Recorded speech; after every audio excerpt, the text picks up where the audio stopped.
Welcome, everyone. Today, we'll discuss what would have happened if the Byzantines won the Battle of Manzikert. This is a part 2 to my previous video, and I decided to make this video after seeing your demand for a part 2. I appreciate all the love you guys showed me, and I want to proudly announce that we have passed the milestone of 1,000 subscribers. Thank you all for staying with me on this journey, but that's enough for now. Now, I would normally start the video by giving you the historical context, but right now there isn't much left to give. So without any further ado, let's start the scenario. Last where we left off, the Byzantines had just reconquered Egypt and the New World had been discovered. Now I know what you all have been thinking. Why would the New World need to be discovered if the Byzantines are still around? And to that I would say it's because of the fact that most Western European states and religious figures didn't really like the Orthodox Byzantine Empire.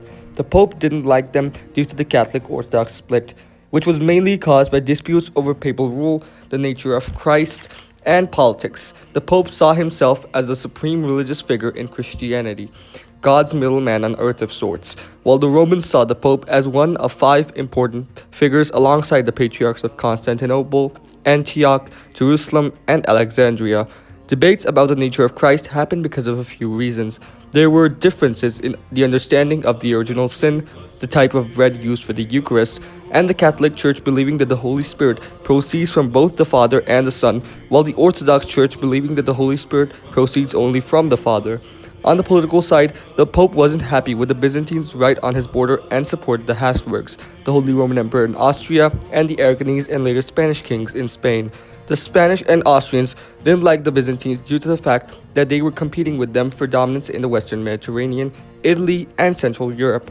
Then there were states like Poland and Hungary who were competing with the Romans for influence in Croatia, the Danubian principalities, and after the collapse of the Golden Horde, the former Kievan Rus. Finally, there were Rome's rivals in Africa and Asia, those being Hafsid Tunis, who without Ottoman presence in the Mediterranean and with Spain focusing more on the Byzantines and France, came to dominate all of North Africa, though their power and survival would mainly be because they would be good in playing both sides of this religious rivalry. Then there's Rome's eternal rival of Persia, and what more is there to say here?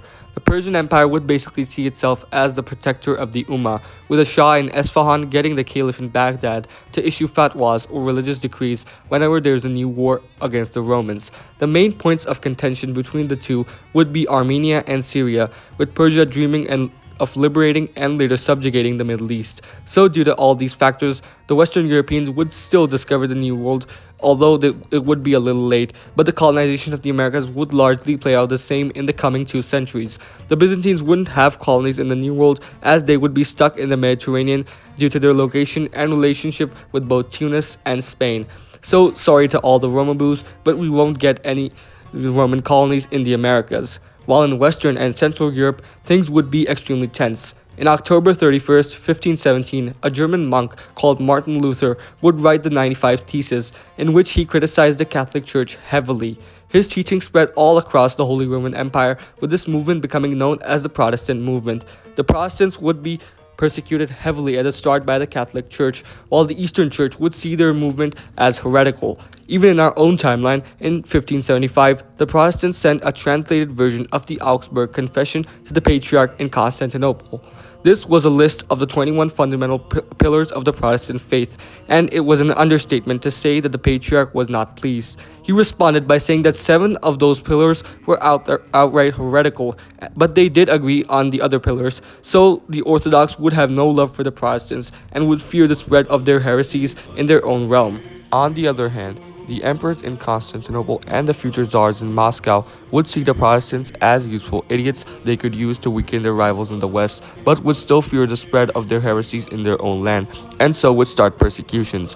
Speaking of Moscow, the Muscovites would be in a bit of a pickle after the collapse of the Golden Horde. By now, they would have formed the Tsardom of Russia and defeated the Khanate of Kazan, but they would face threats in the West in the form of the Kingdom of Lithuania and its ally, Poland. They would also face threats from the Mongol remnants like the Great Horde and the Crimean Khanate.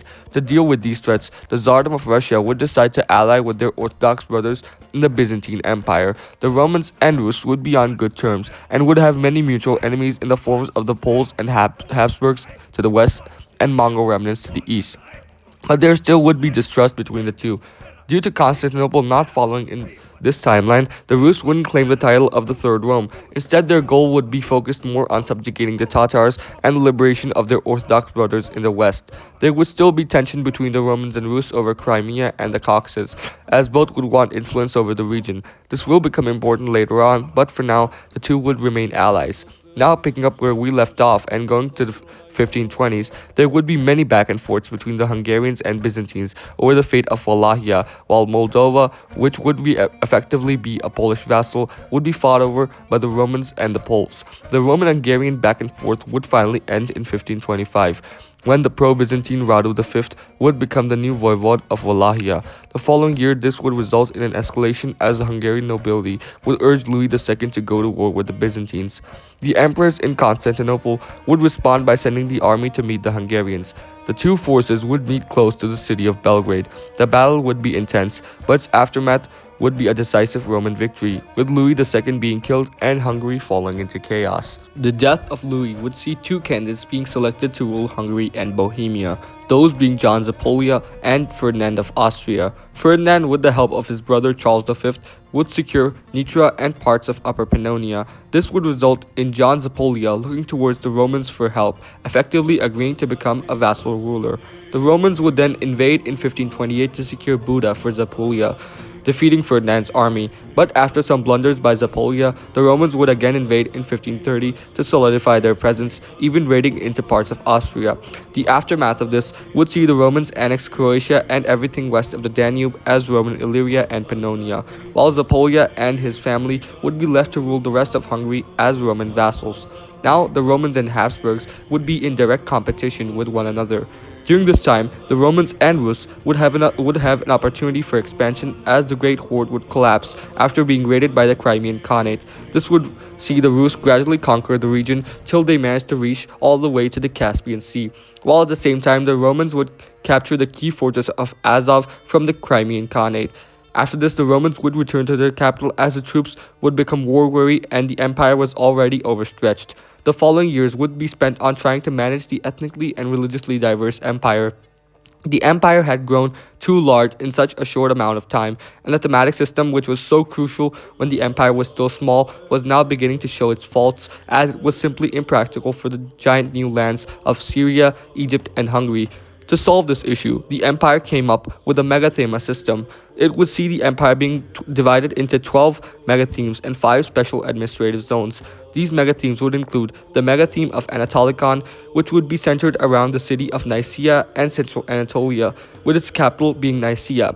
The megatheme of Trakijon, centered mainly around western Anatolia, the island of Cyprus, and half of the Aegean Islands, with its capital being Smyrna. The megatheme of Armenikon, centered mainly around eastern Anatolia, with its capital being Caesarea.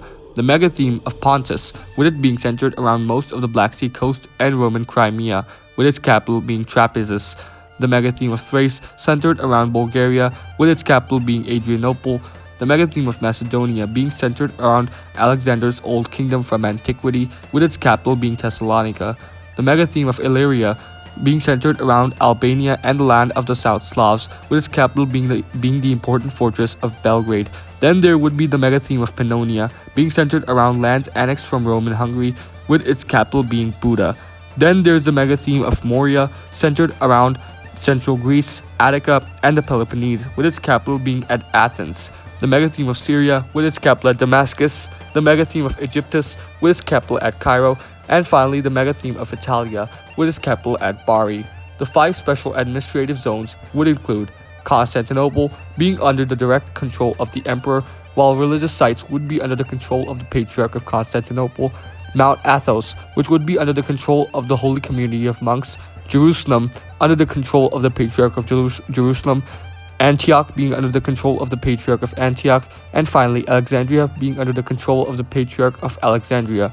The benefits of the system would include a stronger central authority, with megathemes being big enough to be managed, some stability through religious and ethnic autonomy to the Arabs, Hungarians, and Italians, preventing nobles from becoming too powerful, as the Basilicopidae would be there to keep them in check, and by creating more flexible frontier defenses on themes like Armenikon, Syria, Pontus, Illyria, Pannonia, and Italia.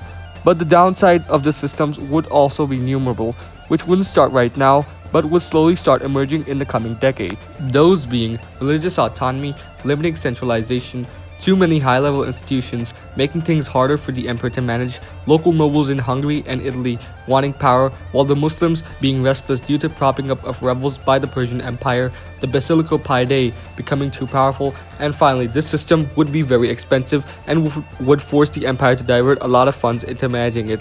This entire system would be fully implemented in 1545. During this time, Protestantism would spread even further into the Holy Roman Empire, and the French Habsburg Wars would rage. The Byzantines would be in an on and off alliance with the French and would occasionally raid some Spanish ships with them. But during 1551, the Romans would declare war on the Habsburgs and their allies, which would include the Papal States. To this extent, they would also be joined by the sultans in Tunis, who would raid some Spanish ships, disrupting their supply lines in the Mediterranean, while France and Spain would go back and forth in Italy and the Pyrenees. The Romans and Habsburgs would fight battles in Hungary, while the emperor himself would lead an army into Italy to reconquer the eternal city of Rome. And on the noon of 15 June 1554, Rome would be reconquered. The emperor would take a tour of the city to see the birthplace of the Roman civilization. He would visit the Colosseum, the former Senate House, the Pantheon, and the statues of the great emperors of antiquity. The Pope would have left the city and the war would end earlier, leaving the French and Byzantines in a much more favorable position, while the Pope would be forced to move to Avignon, which would now be surrounded by France.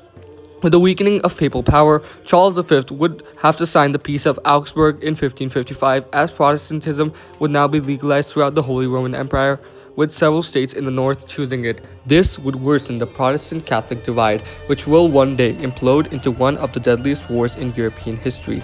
But for now, the Byzantines return to Constantinople victorious. The city of Rome is turned into another special administrative zone as the Romans celebrate the reconquest of the old capital.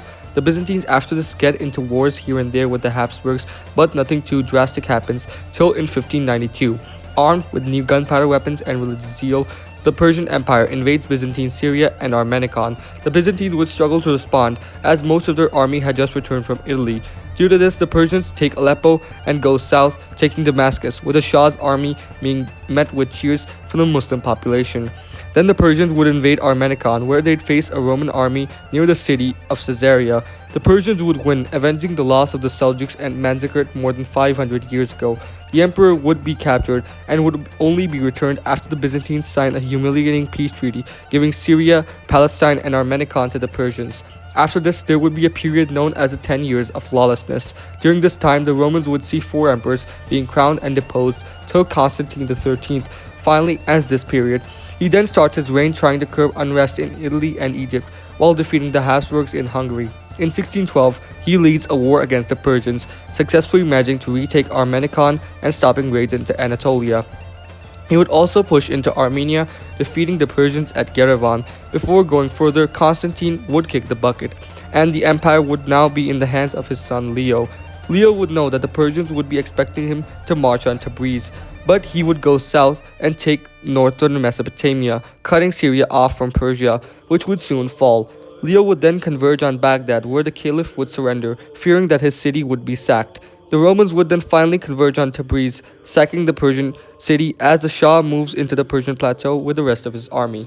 The Romans would try pursuing him, but they would be greatly overstretched, so they'd return to Constantinople. The Romans would celebrate regaining their lost lands, but Leo would know that they may have won the battle, but the war was not over, as the Shah was still alive. New megathemes would be created in the form of Megatheme Atropatena, Megatheme Media, and Megatheme Assyria.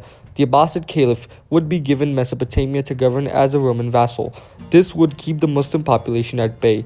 Leo would then look to the west, where the powder keg would soon explode. In 1618, the second defenestration of Prague occurs as Protestant nobles from Bohemia throw the Habsburg representatives out of a window.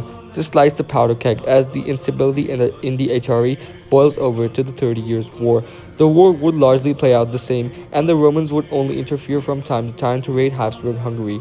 The Romans would then divert their attention to Crimea, where the Khanate would have grown weak. The Romans would utilize this opportunity and would conquer Crimea, turning it into the megatheme of Taurica. The Romans would also fight with the Polish-Lithuanian Commonwealth, defeating them and making Moldova a vassal state. By 1644, the Roman Empire would have reached its zenith, but soon things would get rough. Leo would soon die, his legacy would be one of conquest and glory, and he would be remembered as Leo the Thunderbolt. After Leo, his less competent son would take over, and by this time the Persians would strike, first retaking Mesopotamia, Media, and then Assyria. Eventually, the Byzantines would manage to stop them, but by now, the Byzantines would have lost all the new land regained by Leo in the Middle East. The Romans would then return to Constantinople to lick their wounds. In 1667, the Habsburgs would move most of their troops west in case of a French attack. The Romans would see this as an opportunity to eliminate their Habsburg rivals once and for all. So they would invade in 1668, starting the siege of Vienna.